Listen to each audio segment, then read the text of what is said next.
বন্ধুরা, কেমন আছেন সবাই? আর আমি তো ভীষণ ভালো আছি, আর আশা করি আপনারাও কিন্তু ভীষণ ভালো আছেন। তো আজ বানিয়েছিলাম এই পুঁই মুচুরির চচ্চড়ি। প্রথম থেকে শেষ পর্যন্ত দেখুন কিভাবে আমি এই রেসিপিটা বানিয়েছি। আর ভালো লাগলে পারে অবশ্যই কিন্তু বাড়িতে একবার হলেও এভাবে বানিয়ে খেতে পারেন। খেতে হয় খুবই সুন্দর, খুবই টেস্টি। আর আপনারা কে কে পুঁই মুচুরির চচ্চড়ি খেতে ভালোবাসে অবশ্যই কিন্তু আমাকে কমেন্টে জানাতে ভুলবেন না। তো বন্ধুরা, চলুন তাহলে শুরু করা যাক এই পুঁই ডাঁটার চচ্চড়ির রেসিপি।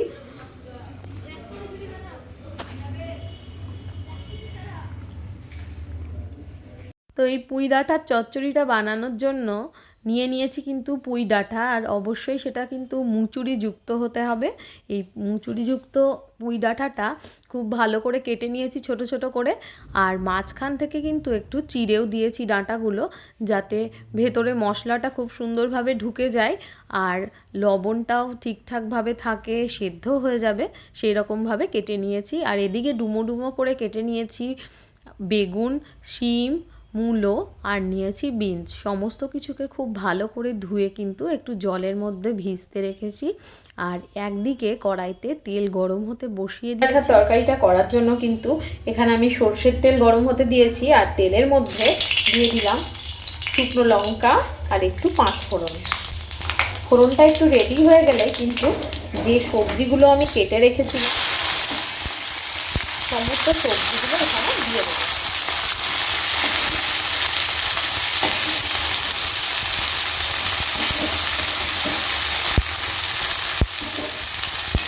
সামান্য একটু নেড়ে কিন্তু প্রথমে আমি একটু ঢেকে রাখবো 1 মিনিটের জন্য। এবারে ঢাকনাটা খুলে আবারও একটু নেড়ে দেব। আর যে পুঁই ডাঁটাটা কেটে রেখেছিলাম, মানে মুচুরি শুদ্ধ, সেই ডাঁটাটাও কিন্তু এর ভেতর অ্যাড করব। সবজির সাথে একই সাথে কিন্তু পুঁই ডাঁটাটাও আমি ভেজে নেব।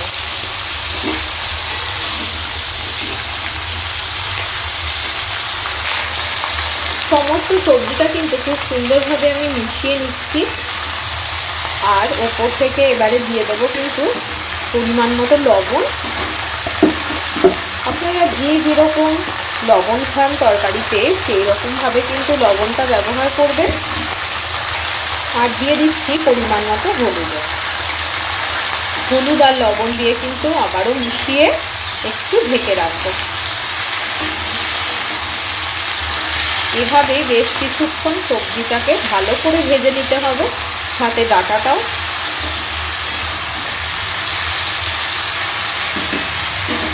কিছুক্ষণ বাদে আবারও কিন্তু ঢাকনাটা খুলে একটু নেড়ে দেবো। আর সবজিগুলো দেখুন কীরকম লাল লাল হয়ে গেছে। এই মুসুরির কালারটা কিন্তু সবজির ভেতরে ঠিক চলে আসছে। এই সময়তে আমি এই সবজির জন্য একটা মশলা রেডি করে নেব। নিয়েছি পেঁয়াজ, রসুন আর কাঁচা লঙ্কা।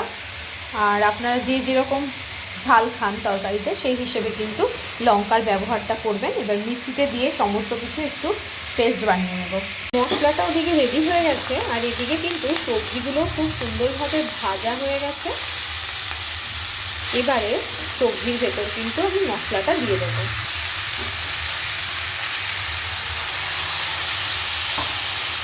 মশলাটা দিয়েও কিন্তু খুব সুন্দরভাবে মিশিয়ে নিতে হবে। আর দিয়ে দেব হাফ চামচ মতো জিরে গুঁড়ো। জিরে গুঁড়োটা দিয়েও কিন্তু খুব ভালো করে মিশিয়ে নেব। আর মশলার সাথে সবজিটা একটু কষে নিতে হবে।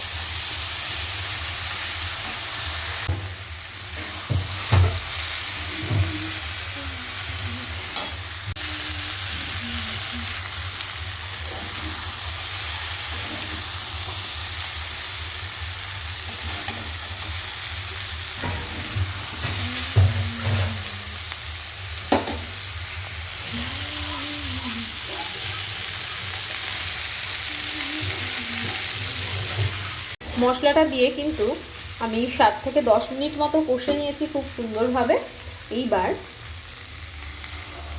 অল্প করে জল দিয়ে দেব, যাতে ডাঁটাগুলো সেদ্ধ হয়ে যায় সেই রকমভাবে জলটা এখানে ব্যবহার করতে হবে, আর সবজিগুলো যাতে সমস্ত কিছু খুব ভালোভাবে সেদ্ধ হয়ে যায় সেই রকম জলটা কিন্তু আমি এখানে দিয়ে দিলাম। আর জল দিয়ে আবারও গ্যাসের ফ্লেম আস্তে দিয়েই কিন্তু আমি ঢেকে রাখবো। প্রথমে একটু জোরে দিয়ে দিতে হবে, আর ফুটে যাওয়ার পর গ্যাসের ফ্লেমটা আস্তে দিয়ে দেবো।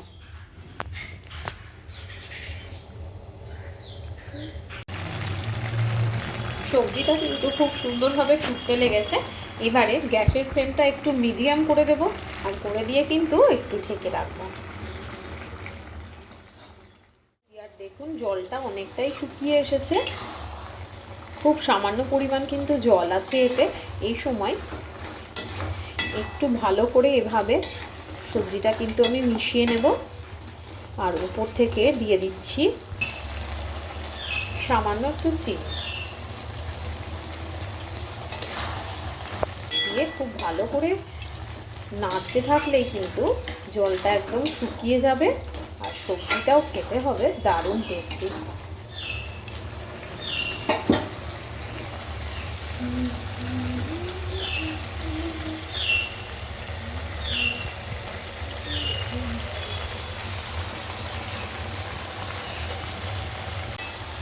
আর বন্ধুরা, যে কোনো রকম সবজিতে কিন্তু একটু ধনেপাতা সবজিটার টেস্টটাই, মানে চচ্চড়িটার টেস্টটাই কিন্তু একদম অন্যরকম করে দেয়, মানে ভীষণ টেস্টি করে দেয়। তাই উপর থেকে দিয়ে দিলাম একটু ধনেপাতা।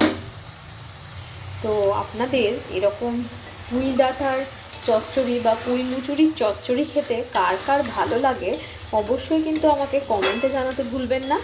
আর এভাবে বানিয়ে দেখতে পারেন, খেতে হয় দারুণ টেস্টি। ভাত কিংবা রুটি কিংবা মুড়ির সাথেও কিন্তু এটা অনায়াসেই আপনারা খেয়ে নিতে পারেন, খুবই সুন্দর লাগে খেতে। তো বন্ধুরা, কীরম লাগলো আজকের এই রেসিপি অবশ্যই কিন্তু আমাকে কমেন্টে জানাতে ভুলবেন না। ভালো লেগে থাকলে লাইক, কমেন্ট, শেয়ার এবং সাবস্ক্রাইব করে দেবেন, আর পাশে থাকা বেল আইকনটি প্রেস করে দেবেন নতুন নতুন রান্নার নোটিফিকেশান সবার আগে আপনার কাছে পৌঁছে যাওয়ার জন্য। তাহলে আজকের মতো টাটা, ফিরছি আবার নতুন কোনো রেসিপি নিয়ে। ততক্ষণের জন্য সবাই সুস্থ থাকবেন, ভালো থাকবেন, আর আমার সঙ্গে থাকবেন।